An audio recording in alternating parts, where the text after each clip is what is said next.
اللهم اجعل القرآن العظيم ربيع قلوبنا ونور صدورنا وجلاء أحزاننا. الحمد لله رب العالمين والصلاة والسلام على أشرف المرسلين نبينا محمد وعلى آله وأصحابه أجمعين. On continue la série de vidéos Inch'Allah Ta'ala sur Makharij al-Huruf, donc les points d'articulation des lettres. On a dit précédemment que les sons proviennent de 5 endroits différents. Dans la première vidéo, on a pu voir que les voyelles longues comme le alif, le waw et le ya provenaient de la cavité orale. On a vu que les 6 lettres, al-hamza, wal-ha, wal-ayn, wal-ha, wal-ghayn, wal-kha, provenaient de la gorge. Aujourd'hui, on va avoir 18 lettres qui proviennent de la langue. Donc les différentes lettres, en fait, elles sont classées par zone de la langue utilisée. On aura tout d'abord le fond de la langue, ensuite le milieu de la langue, ensuite le bord de la langue, et les lettres qui se prononcent à l'aide de l'extrémité de la langue.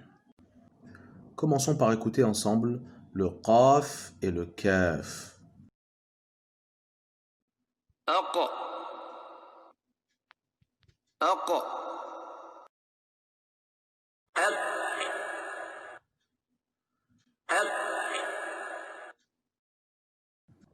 Pour sortir le qaf, il faut que le fond de la langue soit en contact avec le palais mou.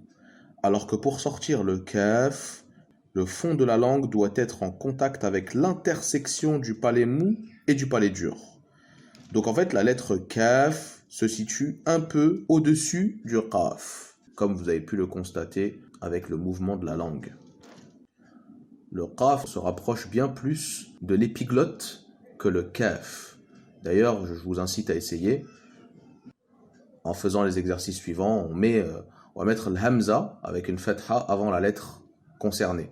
Donc on va venir dire aq, ak, aq, ak. Et si l'exercice est bien exécuté, on va se rendre compte que le qaf, il faut aller le chercher plus loin que le kaf. On va pouvoir passer aux lettres suivantes.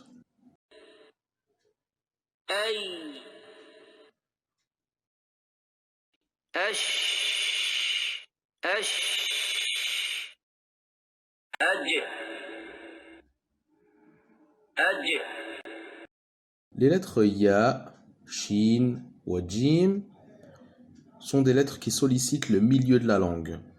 Vous l'aurez compris, ici on ne parle pas du ya qui est la voyelle longue. On parle du ya qui prend une haraka, comme la fatha, la kasra ou la damma. C'est le ya qui est vocalisé. Ya, yu, yi. Ou si on a un soukoun, aï, comme dans l'audio qu'on vient d'écouter.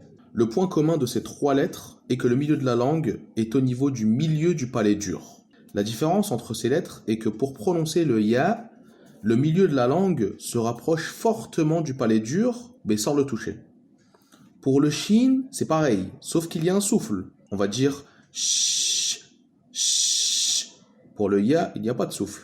Donc pour le shin et le ya, le milieu de la langue se rapproche du palais dur, mais ne le touche pas, à la différence du jim.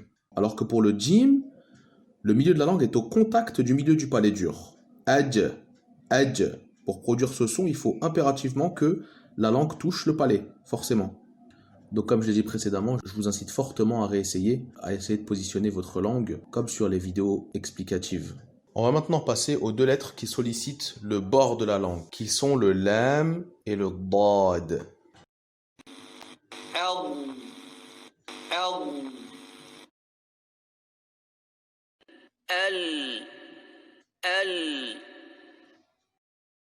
Ces 2 lettres-là ont en commun donc le contact du bord de la langue sur la partie du palais dur qui est le plus proche des incisives supérieures.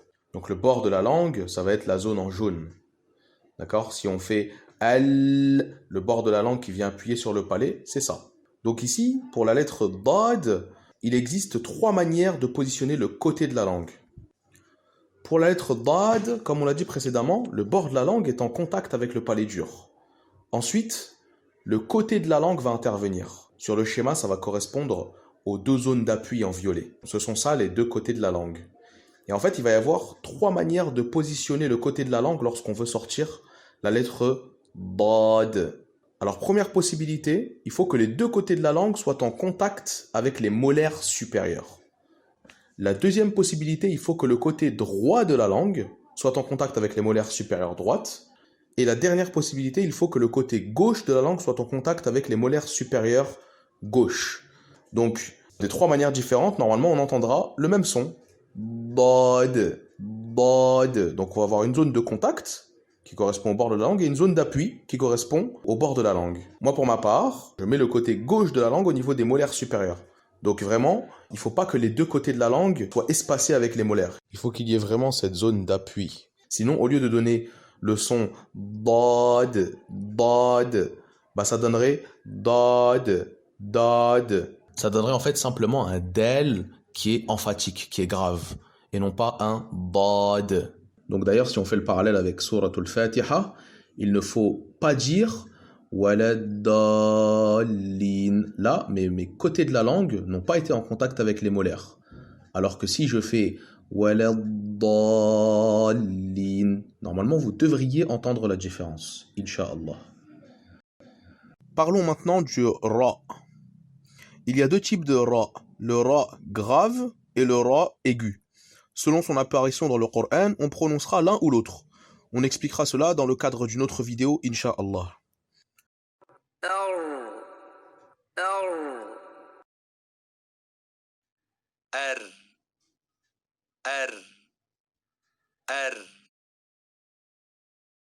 Le Ra grave se prononce avec le bout de la langue au contact du palais dur, mais tout de même proche de l'incisive supérieure. Et pour donner cette gravité à la lettre, le fond de la langue est bombé et se rapproche du palais mou, à la différence du Ra aigu, où le fond de la langue n'est pas bombé. Dans les deux cas, le son émis provoque une légère vibration, et c'est cette légère vibration qu'il va falloir contrôler. Il faut que cette dernière ne soit pas trop excessive, à l'image du roulement du R espagnol.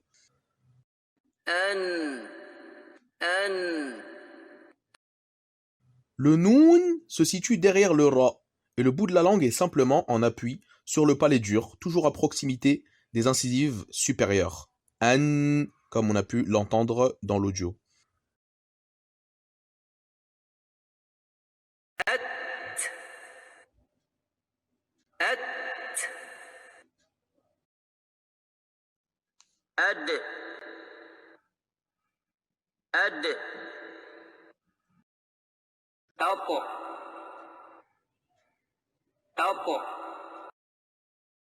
Pour le ta et le dal, l'extrémité de la langue est en appui sur la racine des incisives supérieures. Pour le ta, elle se situe un peu au-dessus. La différence notoire entre le dal et le ta, c'est qu'il y a un peu d'air qui sort pour le ta et absence d'air pour le dal. Concernant le ta, le fond de la langue se bombe. C'est ce qui permet de créer cette emphase, cette gravité à la lettre ta, ta. La lettre ta pose souvent problème. De manière générale, ce sont toutes les lettres où il faut effectuer une gravité qui pose problème. Mais le ta n'est pas si évident, surtout pour les francophones. L'erreur classique, c'est le fait de trop sortir d'air pour sortir la lettre ta. Effectivement, le ta arabe correspond pas au t du français. En effet, on dit bien tu dis, on dit pas tu dis, on dit tu dis. C'est pas le même t. Et généralement, ça s'entend lorsqu'on met la kasra sur le ta. Par exemple, au lieu de dire tilka, on va entendre tilka. Et ça, c'est pas correct. Et la différence, en fait, entre les deux sons, c'est que vraiment, pour prononcer tilka, donc on sort pas beaucoup d'air, et c'est vraiment l'extrémité de la langue qui joue un rôle crucial. Alors que si je dis tilka, il y a plus que l'extrémité de la langue qui s'appuie sur les incisives supérieures. Donc il faudra bien prendre garde à la lettre ta.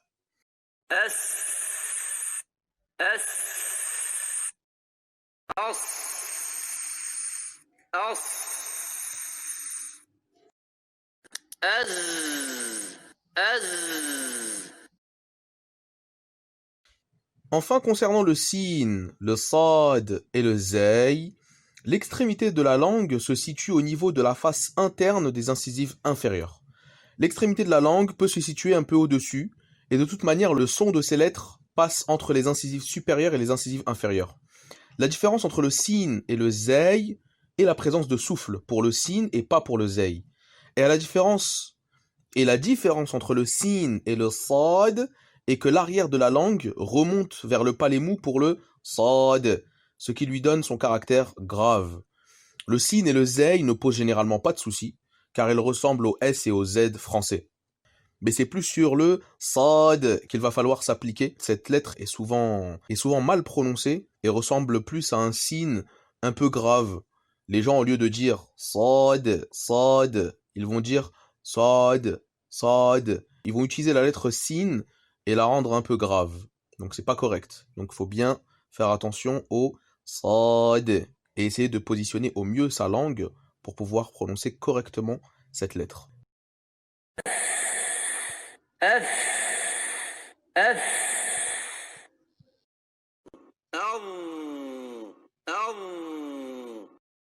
أذ أذ أذ. Et pour terminer, pour les trois lettres, le tha, le dha et le dhal, l'extrémité de la langue est en appui sur l'extrémité des incisives supérieures. La différence entre le tha et le dhal est la présence de souffle pour le tha et pas pour le dhal. Quant au dha, il ressemble au dhal, sauf que le fond de la langue monte vers le palais, ce qui crée cette sonorité grave. Dha, dha. C'est tout pour cette vidéo. J'en profite pour vous souhaiter la bonne fête de l'Aïd. Aïdukum Mubarak. Taqabbal Allahu minna wa minkum. Donc, bonne fête de l'Aïd. Qu'Allah Azza wa Jal accepte de nous et de vous. Et je vous dis à bientôt pour la dernière vidéo sur Makharijul Huruf. Barakallahu fikum. Wa jazakumullahu khayra. Wassalamu alaykum wa rahmatullahi wa barakatuh. Et n'oubliez pas de vous abonner et de partager.